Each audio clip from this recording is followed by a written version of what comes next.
आप सभी भाई-बहनों का आध्यात्मिक ऑक्सीजन की लघु ज्ञान संदेश कक्षा में एक बार फिर स्वागत है। आज का एक शब्द बहुत ही आपके हमारे घरों में अक्सर देखिए बच्चों में, विशेष रूप से देखिए युवा वर्ग में, टोका-टाकी शब्द, जो कि एक साधारण स्थितियों में देखिए कलयुग में लोगों को पसंद नहीं है। यानी कि उनको अपने कार्यों में किसी भी प्रकार का कोई तीसरे आदमी का, चाहे वो पारिवारिक स्तर पर हो, टोका-टाकी या हस्तक्षेप पसंद नहीं। इसका कारण क्या है?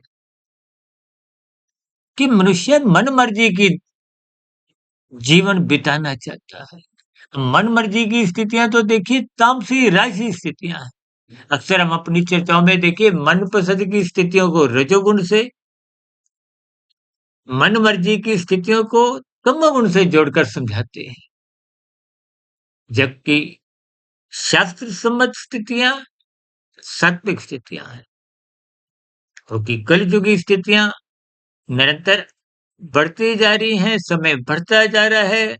कहीं-कहीं कुछ ऐसे भी शब्द सुनने में आते हैं कि घोर कलयुग आ गया है।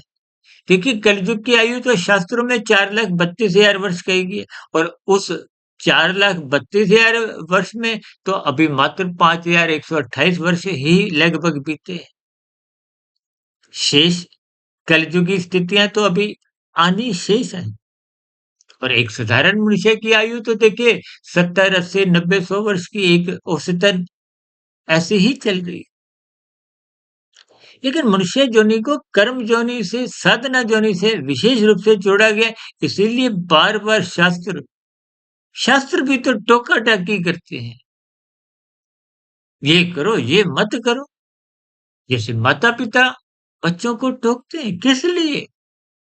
देखिए, माता-पिता आपके हमारे हितैषी हैं, गुरु आपका हमारा हितैषी है, शास्त्र भी आपके हमारे हितैषी है। यूँ तो देखिए, आपके भीतर जब भी आप कोई बुरा काम करते हो तो भीतर से आत्मा की आवाज़ कहो, बुद्धि की एक परामर्श कहो, ये सभी स्थितियाँ आपको में टोकती हैं। लेकिन जैसे-जैसे आपका हमारा स्वभाव बिगड़ता जाता है तो वो टोका-टाकी की आवाज़ें आपको सुनाई नहीं देती। या कहीं-कहीं देखिए इन टोका-टाकी के कारण पारिवारिक स्तर पर कुछ झगड़े भी हो जाते हैं। लेकिन आज की चर्चा प्रस्तुत करने का मेरा एक ही उद्देश्य है कि स्थितियों को तौलिए। इस टोका-टाकी को नकारात्मक दृष्टिकोण से लेने की बजाय उस पर सकारात्मक चिंतन करें।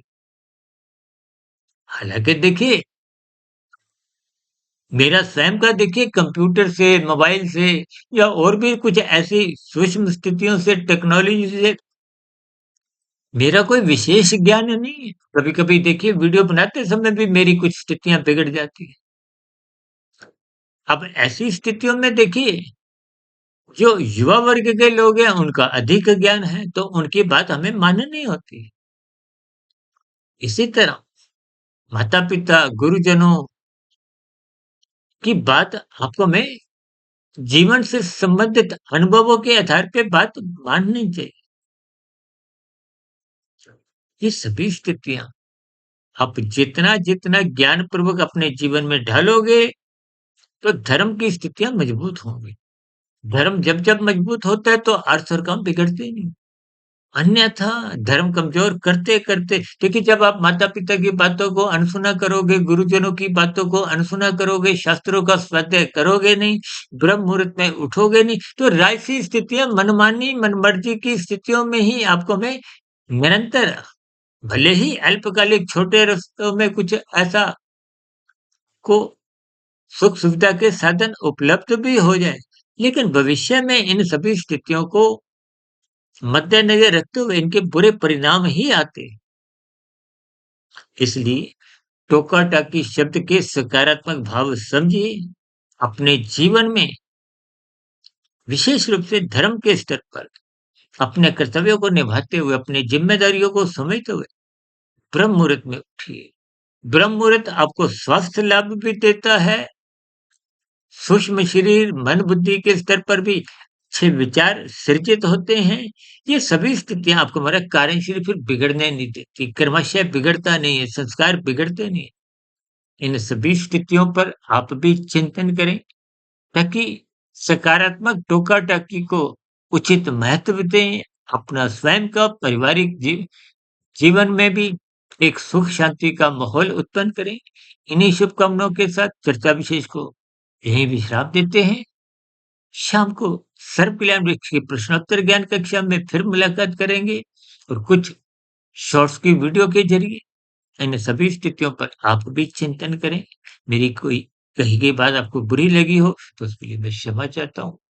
इन सभी स्थितियों पर आप तर्कपूर्वक चिंतन करें। फिर भी आपके मन में कोई प्रश्न हो, सुझाव हो, शिकायत हो तो नीचे कमेंट्स बॉक्स पर आपकी प्रतिक्रियाओं का सदा ही स्वागत है। चर्चा विशेष को सुनने के लिए बहुत-बहुत धन्यवाद।